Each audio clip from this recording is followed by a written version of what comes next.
Hi friends, అందరూ బాగున్నారా? అందరూ బాగుండాలి. అయితే ఇందాక ఒక న్యూస్ చూశానండి. మన మోడీ గారి మీద, అమిత్ షా గారి మీద ఇంకు వేసుకుంటూ ఏదో నిరసన తెలుపుతున్నారు. అయితే what ever the person is, అతను ఎలాంటి వాడైనా కానీ అతను ఉన్న పొజిషన్కి మాత్రం మనం డ్యూ రెస్పెక్ట్ ఇవ్వాలి. అతను రిప్రజెంటింగ్ ఇండియా అండి, he's representing India and he's a prime minister. ఆ డ్యూ రెస్పెక్ట్ అనేది మనం ఎప్పుడు ఇవ్వాలి. ఓకే, నిరసన అనేది జరుగుతుంది. అసలు ఈ నిరసన ఎందుకు జరుగుతుంది అనేది కొంచెం ఆ న్యూస్లోకి వెళ్తే ఏం తెలిసిందంటే, మన యూజీసీ ఉంది కదా, యూనివర్సిటీ గ్రాంట్ కమిషన్, అది ఒక కొత్త రూల్ తీసుకొచ్చింది. ఏంటి, ఈ స్కూల్స్లోను, కాలేజెస్లోను, యూనివర్సిటీస్లోను ఒక టీం ఉండాలి. ఆ టీంకి ఏంటంటే ఈ డిస్క్రిమినేషన్ ఏదైతే జరుగుతుందో కాలేజెస్లో కానీ స్కూల్స్లో కానీ, ఆ కంప్లైంట్స్ అన్నీ కూడా వాళ్ళ దగ్గరికి తీసుకొస్తే వాళ్ళు యాక్షన్ తీసుకుంటారు అని. ఈ డిస్క్రిమినేషన్ అంటే సింపుల్గా చెప్తా, మనం కాలేజెస్లోనూ స్కూల్స్లోనూ ఎప్పుడు చూస్తుంటాం కదా, అదే పొట్టోడా, అరే పొడవోడా, అరే తెల్లోడా, అరే నల్లోడా, అరే నువ్వు దీనికి చెందినోడివి, నువ్వు దానికి చెందినోడివి అనుకుంటున్నాం. మనం ఏదైతే ఎగతాలు చేస్తామో దీన్ని డిస్క్రిమినేషన్ అంటారు. సో ఇదే డిస్క్రిమినేషన్ ఎవరికైనా జరిగి వాళ్ళు హర్ట్ అయితే, ఆ హర్ట్ అయిన వ్యక్తి వెళ్ళి అక్కడ కంప్లైంట్ చేస్తే ఆ కంప్లైంట్ తీసుకొని వాళ్ళు యాక్షన్ తీసుకుంటారు.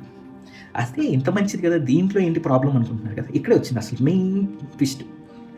ఇక్కడ ఈ కంప్లైంట్స్ ఇచ్చే ఏదైతే ఉందో అది ఓన్లీ సర్టెన్ పీపుల్కి మాత్రమే తీసుకునే విధంగా, అంటే సర్టెన్ పీపుల్ మాత్రమే కంప్లైంట్స్ ఇచ్చే విధంగా వాళ్ళు డిజైన్ చేసినట్టుగా అనుకున్నాం.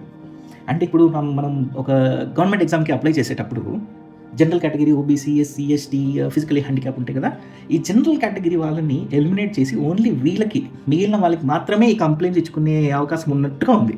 సో ఇక్కడ ప్రాబ్లం ఏంటంటే, ఒకవేళ నా మీద ఫాల్స్ కంప్లైంట్ చేస్తే, నేను ఏం అనకపోయినా నా మీద ఏదో పర్సనల్ గ్రడ్జ్ ఉందనుకోండి, నా మీద పర్సనల్ కోపం ఉంది, వెళ్ళిపోయి నేనేదో అనేసానని చెప్తే నా పరిస్థితి ఏంటి? నా ఎడ్యుకేషన్ ఏమవ్వాలి? నేను సర్టిఫికేట్స్ ఇవ్వను, మీ మీద యాక్షన్ తీసుకోవాలి అని చెప్పి అంటే నా పరిస్థితి ఏంటి? ఇక్కడే వచ్చింది ఆ నిరసన మొత్తానికి దారి. సో అంటే అసలు డిస్క్రిమినేషన్ అనేది ఒక సెల్ పెట్టండి, నిజంగా చాలా బాగుంది. మన దగ్గరికి యూనివర్సిటీస్లో ఫారెన్స్ నుంచి వస్తారు, బయట నుంచి వస్తారు, వేరే కంట్రీస్ నుంచి వస్తారు, వేరే రిలీజన్ నుంచి వస్తారు, వేరే స్టేట్స్ నుంచి వస్తారు ఒక యూనివర్సిటీలో చదువుకోవడానికి. సో డిస్క్రిమినేషన్ అని ఒక సెల్ పెట్టండి, నిజంగా ఐడియా చాలా బాగుంది. కానీ అందరికీ అవకాశం ఉండేలాగా ఎవరైనా కంప్లైంట్స్ ఇచ్చుకునే విధంగా ఉండాలి. అంతేగాని ఒక పర్టికులర్ వాళ్ళకి ఈ పర్టికులర్ ఎందుకు ఈ పర్టికులర్?